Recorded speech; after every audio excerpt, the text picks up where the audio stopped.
ओम शांति। आज बाबा मेरे लिए क्या कहा है सुनते हैं। 16 जुलाई 2021 की साकार रूप से चले हुए मधुर महावाक्य। मीठे बाबा बोले, मीठे बच्चे, तुम इस ड्रामा के आदि मध्य अंत को जानते हो। तुम्हें बाप द्वारा ज्ञान का तीसरा नेत्र मिला है, इसलिए तुम हो आस्तिक। प्रश्न, बाप का कौन सा टाइटल धर्म स्थापकों को नहीं दे सकते? बाप का कौन सा टाइटल धर्म स्थापकों को नहीं दे सकते? उत्तर है, बाबा है सदगुरु। किसी भी धर्म स्थापक को गुरु नहीं कह सकते, क्योंकि गुरु वो जो दुख से छुड़ाए, सुख में ले जाए। धर्म स्थापन करने वालों के पीछे तो उनके धर्म की आत्माएं ऊपर से नीचे आती हैं, वे किसी को ले नहीं जाते। बाप जब आते हैं तो सभी आत्माओं को घर ले जाते हैं, इसीलिए वह सभी के सद्गुरु हैं। गीत बजा है, इस पाप की दुनिया से हमें और कहीं ले चल जहां सुख और शांति हो। ओम शांति। मीठे मीठे रूहानी बच्चों ने गीत की लाइन सुनी, ये है पाप आत्मा की ये है पाप की दुनिया। बच्चे जानते भी हैं ये पाप आत्माओं की दुनिया है, कितना बुरा अक्षर है, परंतु मनुष्य ये समझ नहीं सकते कि सचमुच ये पाप आत्माओं की दुनिया है। जरूर कोई पुण्य आत्माओं की दुनिया भी थी, उसको कहा जाता है स्वर्ग। पाप आत्माओं की दुनिया को कहा जाता है नरक। भारत में ही स्वर्ग और नरक की चर्चा बहुत है। मनुष्य मरते हैं तो कहते हैं स्वर्गवासी हुआ, तो इससे सिद्ध होता है नरकवासी थे। पति दुनिया से पावन दुनिया में गया, परंतु मनुष्य को कुछ भी पता नहीं है। जो आता है सो बोल देते हैं, यथार्थ अर्थ कुछ भी नहीं समझते। बाप आकर तुम बच्चों को तसल्ली देते हैं कि अब थोड़ा धीरज धरो, तुम पापों के बोझ से बहुत भारी हो पड़े हो। अब तुमको पुण्य आत्मा बनाए ऐसे दुनिया में ले जाते हैं जिसको स्वर्ग कहा जाता है। वहाँ ना कोई पाप होगा, ना कोई दुख होगा। बच्चों को धीरज मिला हुआ है। आज यहाँ, कल अपने शांति धाम सुख धाम में जाएंगी। जैसे बीमार मनुष्य थोड़ा ठीक होने पर होता है तो डॉक्टर धीरज देते हैं, जल्दी से तुम बहुत अच्छा हो जाओगी, जल्दी से तुम बहुत अच्छा हो जाएंगी। अब ये तो है बेहद का धीरज। बेहद का बाप कहते हैं, तुम तो बहुत दुखी हो, पतित हो गए हो ना, बहुत दुखी भी है और पतित भी हो गए हो। अब हम तुम बच्चों को आस्तिक बनाते हैं, फिर रचना का भी परिचय देते हैं। ऋषि आदि तो कहते आए हैं कि हम रचयिता और रचना को नहीं जानते। अब उसको कौन जानते हैं, कब और किस द्वारा जान सकते हैं, ये किसी को पता नहीं है। ड्रामा के आदि मध्य अंत को कोई जानते नहीं है। बाबा कहते हैं, मैं संगम युग पर आकर ड्रामा अनुसार तुम बच्चों को पहले पहले आस्तिक बनाता हूँ, फिर तुमको रचना के आदि मध्य अंत का राज सुनाता हूँ, अर्थात तुम्हारा ज्ञान का तीसरा नेत्र खुलता हूँ। तुमको रोशनी मिल गई है, आंखों की रोशनी चली जाती है तो मनुष्य अंधे हो जाते हैं। इस समय मनुष्य को ज्ञान का तीसरा नेत्र नहीं है। मनुष्य होकर उस बाप और रचना के आदि मध्य अंत को नहीं जानते तो उनको बुद्धिहीन कहा जाता है। गीत में भी है, एक है अंधे की औलाद अंधे, दूसरे हैं सज्जे, दिखाते हैं महाभारत लड़ाई लगी थी और एक आदि सनातनी देवता धर्म की स्थापना हुई थी। बाप ने आत्माओं को आकर राजयोग सिखाया था, सतयुगी स्वराज्य देने के लिए। आत्माएं कहती है मैं राजा हूँ, मैं बैरिस्टर हूँ। तुम्हारी आत्मा अब जानती है हम विश्व का स्वराज्य पा रहे हैं, विश्व के रचयिता बाप द्वारा। वो किसका रचयिता है? ये नई दुनिया का, नई दुनिया का रचयिता है बाबा। बाप नई सृष्टि रचते हैं, क्रिएटर भी हैं, तो उनमें सारा ज्ञान भी है। सारे वर्ल्ड की हिस्ट्री कोई एक भी नहीं जानते, किसी को ज्ञान का तीसरा नेत्र नहीं है। शिवाय बाप के कोई तीसरा नेत्र दे नहीं सकता। वर्ल्ड की हिस्ट्री, ज्योग्राफी, मूल वतन, सूक्ष्म वतन, स्थूल वतन, ये सब तुम जानते हो। मूल वतन है आत्माओं की सृष्टि। सन्यासी कहते हैं हम ब्रह्म में लीन हो जाएंगी, वह ज्योति ज्योत समाएंगी। ऐसा है नहीं। तुम जानते हो ब्रह्म तत्व में जाकर निवास करेंगी, वो शांति धाम घर है। वो कह देते हैं ब्रह्मा ही भगवान है। कितना फर्क है। ब्रह्म तो तत्व है, जैसे आकाश तत्व है वैसे ब्रह्म भी तत्व है। जहाँ हम आत्माएं और परमपिता परमात्मा निवास करते हैं, उनको स्वीट होम कहा जाता है। वो है आत्माओं का घर। बच्चों को मालूम पड़ा है ब्रह्म महतत्व में कोई आत्माएं लीन नहीं होती हैं और आत्मा कभी विनाश को प्राप्त नहीं होती है। आत्मा अविनाशी है। ये ड्रामा भी बना बनाया अविनाशी है। इस ड्रामा के कितने एक्टर्स है। अभी है संगम युग, जबकि सभी एक्टर्स हाजिर है। नाटक पूरा होता है तो सब एक्टर्स, क्रिएटर आदि सब आकर हाजिर होते हैं। इस समय ये बेहद का ड्रामा भी पूरा होता है, फिर रिपीट होना है। उन हद के नाटकों में चेंज हो सकती है। ड्रामा पुराना हो जाता है। ये तो बेहद का ड्रामा अनादि अविनाशी है। बाप त्रिकालदर्शी हैं, त्रिनेत्री बनाते हैं। देवता तो त्रिकालदर्शी नहीं होते हैं, ना शूद्र वर्ण वाले त्रिकालदर्शी होते हैं। त्रिकालदर्शी तो सिर्फ तुम ब्राह्मण वर्ण वाले हो। जब तक ब्राह्मण ना बने तब तक तीसरा नेत्र ज्ञान का मिल ना सके। तुम झाड़ के आदि मध्य अंत को, सभी धर्मों को भी जानते हो। तुम भी मास्टर नॉलेजफुल हो जाते हो। बाप बच्चों को आप समान बनाएंगे ना। ज्ञान का सागर तो एक ही बाप है, जो सभी आत्माओं का बाप है।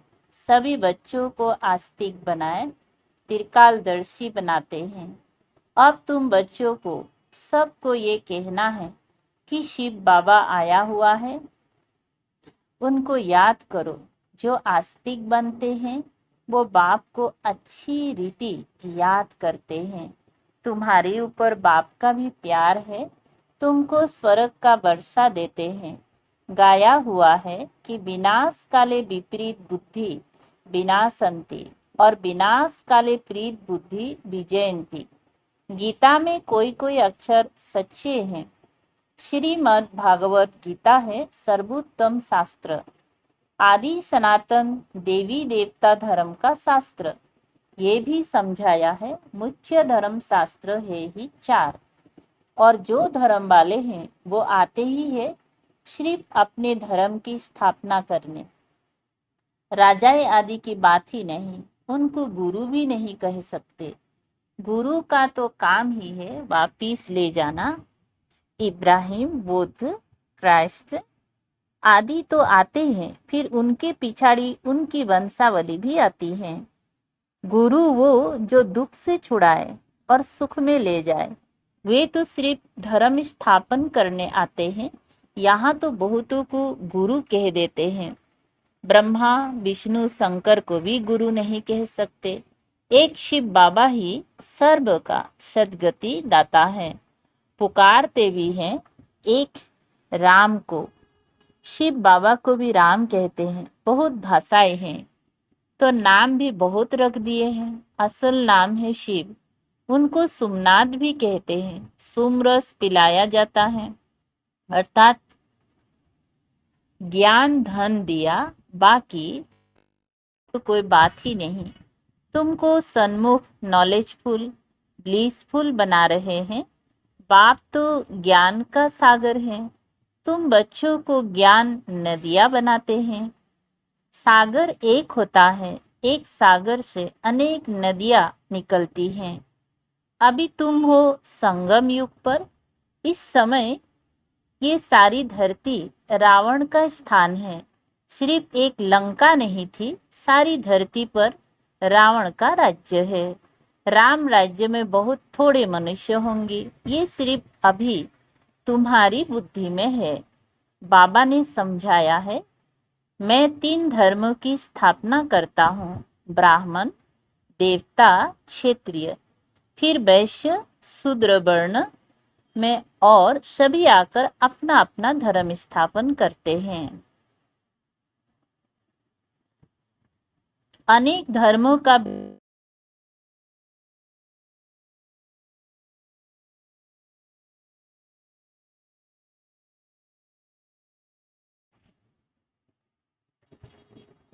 अनेक धर्मों का विनाश भी कराते हैं। भारत में त्रिमूर्ति का चित्र भी बनाते हैं, परंतु उसमें शिव का चित्र गुम कर दिया है। शिव से ही सिद्ध होता है कि परम पिता परमात्मा शिव ब्रह्मा द्वारा स्थापना, विष्णु द्वारा पालना कराते हैं। उनको करण करावनहार कहा जाता है। खुद भी कर्म करते हैं, तुम बच्चों को भी सिखलाते हैं। कर्म अकर्म विकर्म की गति भी समझाते हैं। रावण राज्य में तुम जो कर्म करते हो वो विकर्म बन जाता है।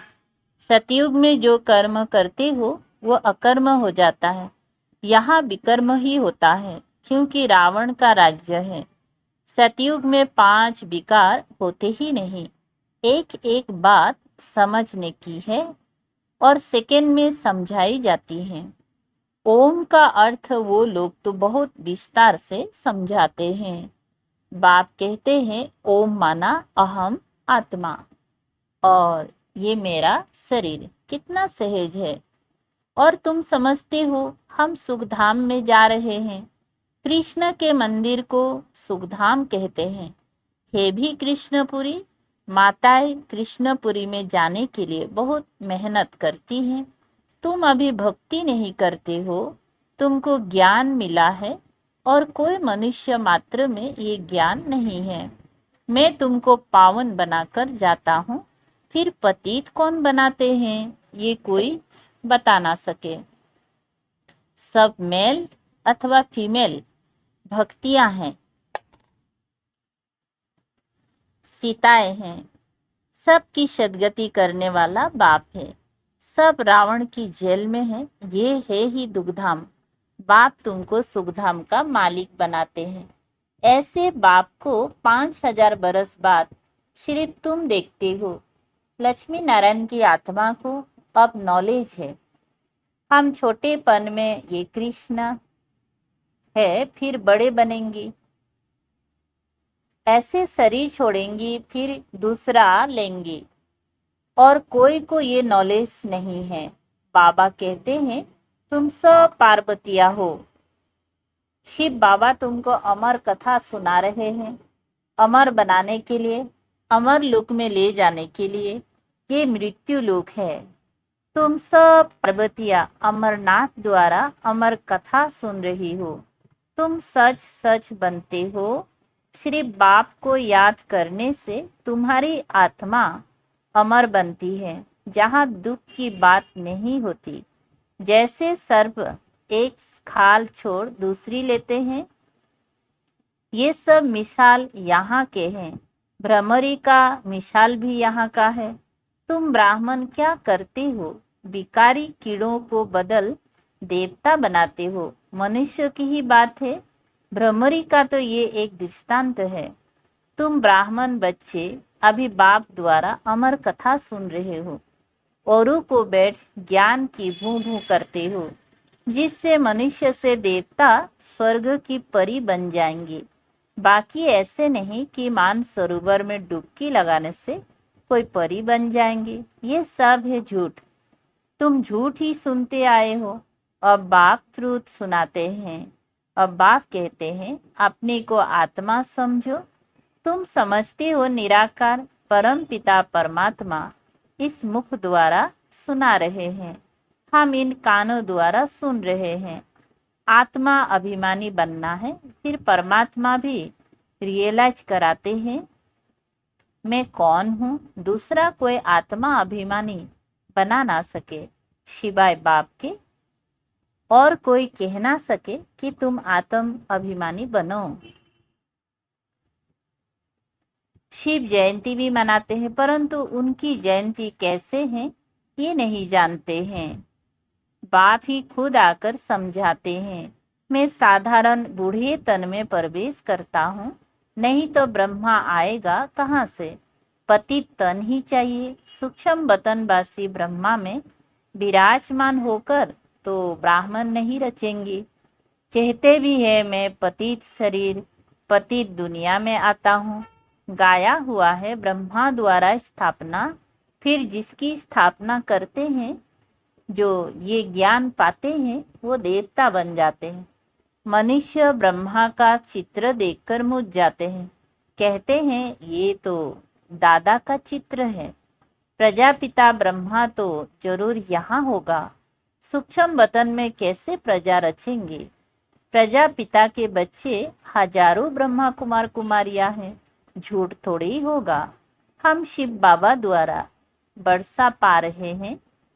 बच्चों को समझाया है वो अव्यक्त ब्रह्मा है। प्रजापिता तो साकार में चाहिए। ये पतित ही तो पावन बनते हैं। तत्वतम। अच्छा, मीठे मीठे सिकलधे बच्चों प्रति मात पिता बाप दादा का याद प्यार और गुड मॉर्निंग। रूहानी बाप की रूहानी बच्चों को नमस्ते। हम रूहानी बच्चों की रूहानी बाप दादा को याद प्यार गुड मॉर्निंग और नमस्ते नमस्ते। शुक्रिया बाबा। धारणा के लिए मुख्य सार है। 1 नंबर, आत्म अभिमानी बनकर इन कानों द्वारा अमर कथा सुननी है। ज्ञान की भूं भूं कर आप समान बनाने की सेवा में रहना है। नंबर 2 है बाप समान नॉलेजफुल ब्लीसफुल बनना है। सोमरस पीना और पिलाना है। वरदान है फॉलो फादर और शी फादर के महामंत्र द्वारा एक रस स्थिति बनाने वाले श्रेष्ठ पुरुषार्थी भव। विस्तार है शी फादर फॉलो फादर इस मंत्र को सदा सामने रखते हुए चढ़ती कला में चलते चलो, उड़ते चलो। कभी भी आत्माओं को नहीं देखना, क्योंकि आत्माएं सब पुरुषार्थी हैं। पुरुषार्थी में अच्छाई भी होती और कुछ कमी भी होती है, संपन्न नहीं। इसीलिए फॉलो फादर ना कि ब्रदर सिस्टर। तो जैसे फादर एक रस है, ऐसे फॉलो करने वाले एक रस स्वतः हो जाएंगे। स्लोगन है पर चिंतन के प्रभाव में ना आकर शुभ चिंतन करने वाले शुभ चिंतक मणि भव। पर चिंतन के प्रभाव में ना आकर शुभ चिंतन करने वाले शुभ चिंतक मणि बनो। अच्छा, ओम शांति। शुक्रिया बाबा। Thank you Baba.